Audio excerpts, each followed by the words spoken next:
In the last two classes, we discussed about the speeches and the techniques of speeches. Gave an interview to Wharton India Economic Forum, WIEF. Wharton India Economic Forum is a meeting that is run by students. They are staying in the United States, and they all gather the greatest people of throughout around the world, and they just take their interviews regarding the development of India, how India is developing, how India is still developing, and how India is going to develop in the future. So Wharton Forum took the interview from APJ Abdul Kalam. So now we are going to discuss in this class about that interview. We all know very well that India was a poor country. Even now it's a poor country, of course, but practically it's a poor country, but theoretically it's not a poor country to say, because the records say that many of the world's richest people are in India. So India is not obviously poor country according to theories, but practically India is a poor country. So this Wharton India Economic Forum, WIEF, these people, they gather the greatest people from around the world and to discuss and to reflect the points how India was in the past and how India is now in the present and how India is going to be in the future. So how that poor country India now became one of the richest countries in the world. Richest countries in the sense, I say again, it is not practically richest country. Obviously, theoretically India is a richest country. So how India is now a prominent global economic country, and how it was in the past and how it was in the present. So Wharton India Economic Forum, these people, they take interviews from all the people, greatest people around the world, and they just reflect the points how India was, how India is. To see about APJ Abdul Kalam, he is one of the India's greatest scientists, and he is the one who worked in the ISRO. He is the one who helped to launch so many satellites and so many rockets into the space, and he also worked as President of India in 2002. So what not, APJ Abdul Kalam is all over, like multi-talented to say.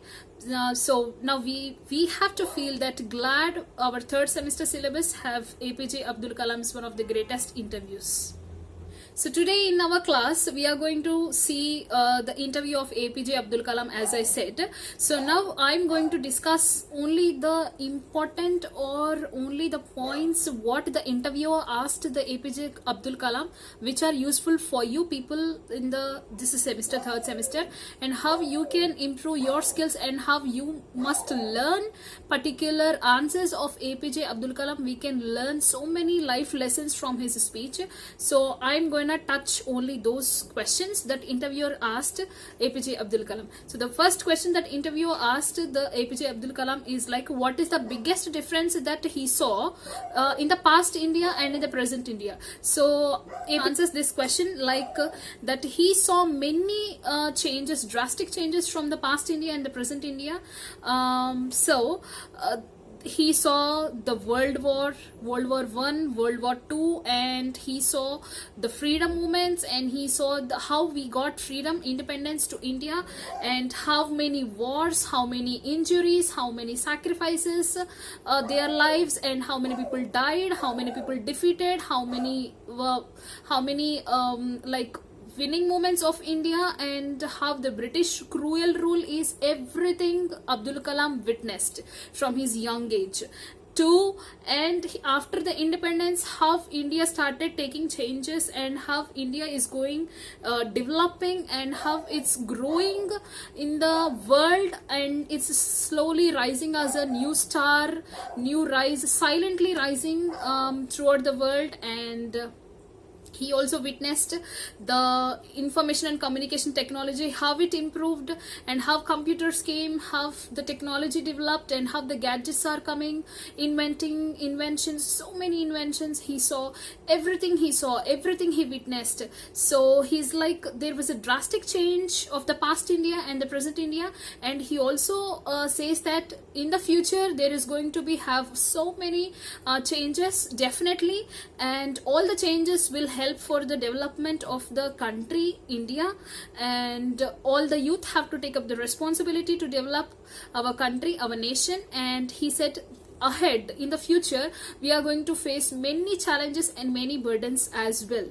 So as I told already, Abdul Kalam worked with ISRO, Indian Space Research Organization.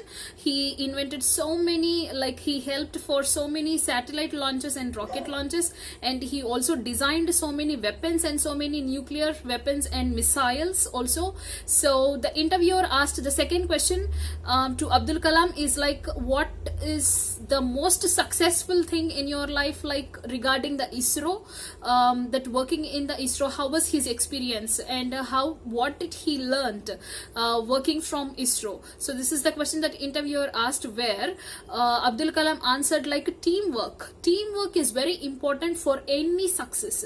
See, Abdul Kalam only he cannot launch a satellite, only he cannot launch a rocket into the orbit, or only he cannot design a missile, only he cannot design a nuclear weapon. Definitely he needs help, he needs cooperation. All the team, all the office, or all the people of that particular project have to do the teamwork. So Abdul Kalam observed there that teamwork is very important to get success. And he also stresses there that he learned something, a new lesson.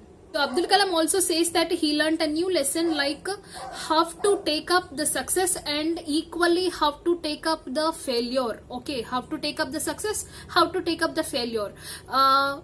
When we get success, no, when we succeed in some project, or when we succeeded, if we get first rank, or if we get first prize in some competition, if we succeed, that success should not go to the head. Definitely it should not go to the head, but we must take that success as an inspiration, and we should work with the same work spirit for the next success. But if once the success goes to head, then then itself our downfall is going to start. Okay, then failure. When you are taking success equally, you have to take up the failure also. See, there is nothing written like that we are going to have success all the time. We also will have the failures in our life, definitely. And when you are taking success with very much happy and enjoying the success, you also have to take up the failure which comes in your life. We cannot say when the success comes and when the failure comes. So you have to take up the failure also with the same spirit that how you took the success. And through failure you must definitely learn the lessons. Otherwise, if you do not learn any lesson from your failure, you're gonna have failures and failures and failures. And if you do not know how to use that failure as a stepping stone, you cannot succeed in the future. Definitely you're gonna have many failures. So when you get success, you just don't take it to your head, and when you get failure, you just don't get depressed. Learn mistakes, learn through the mistakes, and learn through the failures. So this is the main lesson that Abdul Kalam learned, that he said. So says that to this second question, he also highlights a point like that if any problem comes in a project, then the problem should not be the head of the project, but there is a chief for every project. There is a team head for every project. That team head has to take the problem as a challenge, and he have to be the captain of that problem, and he have to take up the problem as a challenge and defeat it with the help of the whole team. That has to be done. Otherwise, if the project head itself, he himself is getting depressed, and he himself is going down and low when failures are coming, the whole team will get depressed and the whole project will definitely ruin. So the project head, the project chief must be brave, and he must take up the failure. How he's taking the success, equally he has to take up the failure, face the failure also, and he must be the head of the problem, and he has to take up the problem, face the problem and defeat it, but should not escape from the problem, and should save all the team of the project and should save the project. As I already told that Abdul Kalam worked as a president of India in the 2002 till 2007 he was the president of India. So the next question that interviewer asked the Abdul Kalam is that how a president have to be. how leadership qualities of a president have to be, and how that leadership qualities to be implemented to being president of the whole nation. See, being president to a whole nation like India, which is a biggest country with the biggest constitution and biggest population, largest population, and such a chaotic, confusing country, and very complex nature of the nation, it's very challenging to take up the president position. President position is the highest position of the nation. So Abdul Kalam worked as a president of India. So interviewer asked, how is your experience and what are the leadership qualities that a president must have? So this is the next question that interviewer asked. Then to this question, Abdul Kalam answers that there must be not only to a president, for any leader, be it to the classroom leader, or be it a state leader, or be it to a group leader, or be it to the project leader, or be it to a country leader, every leader must have 6 qualities. So what are the 6 qualities that he discussed with the interviewer? Let's see. So what all the 6 qualities that Abdul Kalam discussed with the interview, let's see. The first quality he spoke about is vision. A leader must have a clear vision over his role. Leader in the sense he is taking up the responsibility. Leader in the sense that position is not any kind of luxury position. Of course, there are some kind of freedoms in the leader position, but definitely that leader position must shoulder the responsibilities, huge responsibilities also. So taking up a leader position is not a small thing. So a leader must have a vision first, clear idea about what he is going to do and in which path he is going and which path he is leading all his people also, all the people who are depending on him also. So first quality that a leader must have is a clear vision. The second quality that Abdul Kalam spoke about that leaders must have is the leader must travel in an unexplored path. In the sense, the leader must take up the way which was not taken yet by anyone. Like usually people, what they do is they take certain people, greatest people from the past as their role models. Even we take, like some of the students or some of the people, they take just the past previous people, like some of the greatest people from the different fields. We take them as our role models, like our family members or the greatest members of the world or something. We just take them as role models. But a leader should not do that, but leader should set something new and he has to stand as a role model for someone. So he should not follow others' path, but he has to create a path, a new path which everyone has to come in that. So that is the second quality of a leader, that leader must travel in his own way and he must make all the others to travel in his path. So the third quality that Abdul Kalam discussed about the leader that he must possess is that managing success and failure equally. Already this question the interviewer asked, the second question, how he have the experience of working in ISRO. Then he spoke about success and failure. So here the third quality that leader must have is clarity, how to make success and failure, how to look at them equally is the third quality that a leader must have. Here Abdul Kalam very interesting, he shares a very interesting experience of his own experience he shares with an interviewer. So let me tell you that in 1979 a rocket was designed by Abdul Kalam, it seems. So it was a great day for Abdul Kalam that he's gonna morning 7:30 a.m. In the 7:30 a.m. The rocket was being launched, that was designed by Abdul Kalam and his team. That project was given to Abdul Kalam. So Abdul Kalam is a project head. So all his team members are ready with the project and they are going to launch the rocket at 7:30 a.m. in the morning in Sriharikota, Andhra Pradesh. So at 7:30 the system showed like some problem in launching the rocket. So when Abdul Kalam discussed with his team members, they were like, no, that's okay, that's no problem, there's just a little error, so definitely we'll not have any problem in launching the rocket. Like that they assured Abdul Kalam. So even Abdul Kalam believed like that, and they launched the rocket already at 7:30, and 7:45 in 15 minutes. In the first time it is okay, it went till some far it went. At 7:45 it went and blasted in Bay of Bengal. It didn't go to space. It has to reach space into the orbit, but it didn't go space. The rocket blasted in the Bay of Bengal. Okay, so that was a failure. That was a big failure in Abdul Kalam's what to say, career. To launch a rocket or something, we need to plan so much, and it takes almost an year to design and plan everything. So it was all into the ashes in 15 minutes. 7:30 they launched, 7:45 it blasted in the Bay of Bengal. So that was a big failure in Abdul Kalam's career. Then 8 o'clock all the press were there. They came there and they asked about the reason, what happened and why this happened.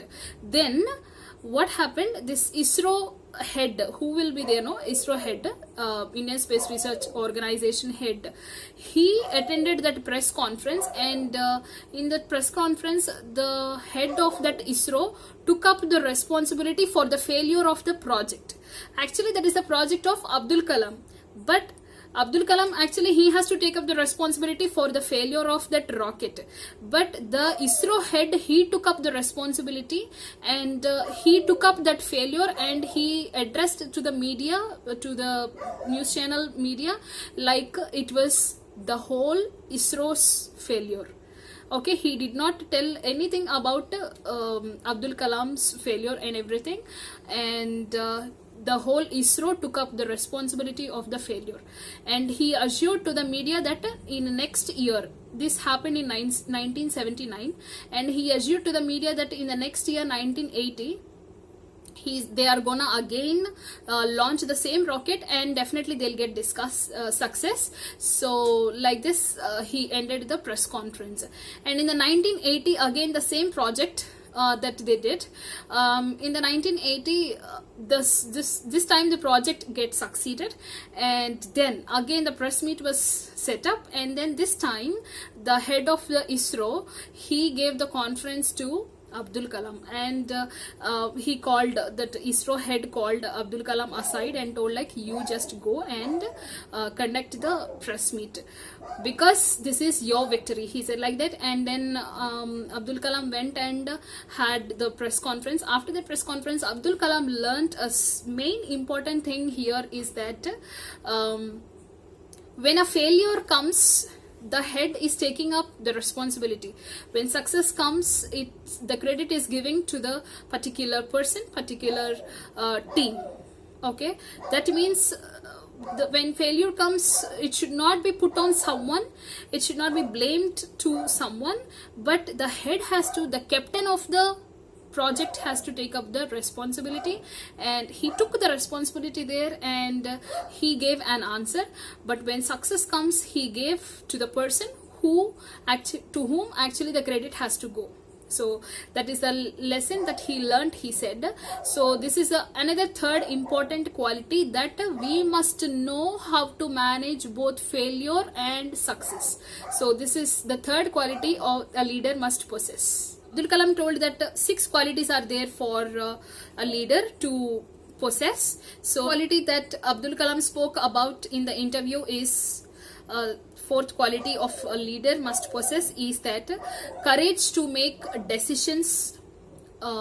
See, if a leader has to take up a decision, he must have a clear vision definitely, and he has to take the decision correctly.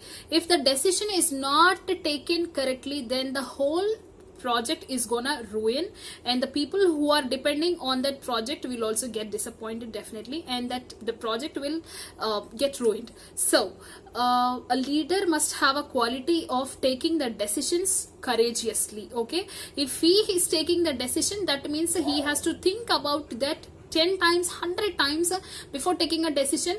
He has to have a forefront view that what happens next. He have to think to a long far way, and he has to take up the decision. And before taking decisions, definitely a leader must have courage. The next quality a leader must possess that Abdul Kalam spoke about is nobility in management. When managing things, the leader must have the transparent attitude. The leader should not hide anything, and the leader should be transparent in his thought and in his actions also. That means nobility in managing things. This is the fifth quality that a leader must possess. Sixth quality that Abdul Kalam spoke about that a leader must possess is honesty and integrity. He must think honestly, and a leader must implement all his projects honestly. There should not be any kind of hidings, and there should not be any kind of unfair means of acts or unfair means of thoughts, but everything should be integrity must be maintained in his thoughts and actions. So all these are the 6 qualities that a leader must possess according to Abdul Kalam. So this class is all about interview of Abdul Kalam, where he speaks about the leadership qualities, where he speaks about how to manage both success and failure equally, and where he speaks about his own experiences of failure and success. And I hope you all understood the class, and that's all for today's class. Let's meet in the next class with a grammar topic. Until then, bye.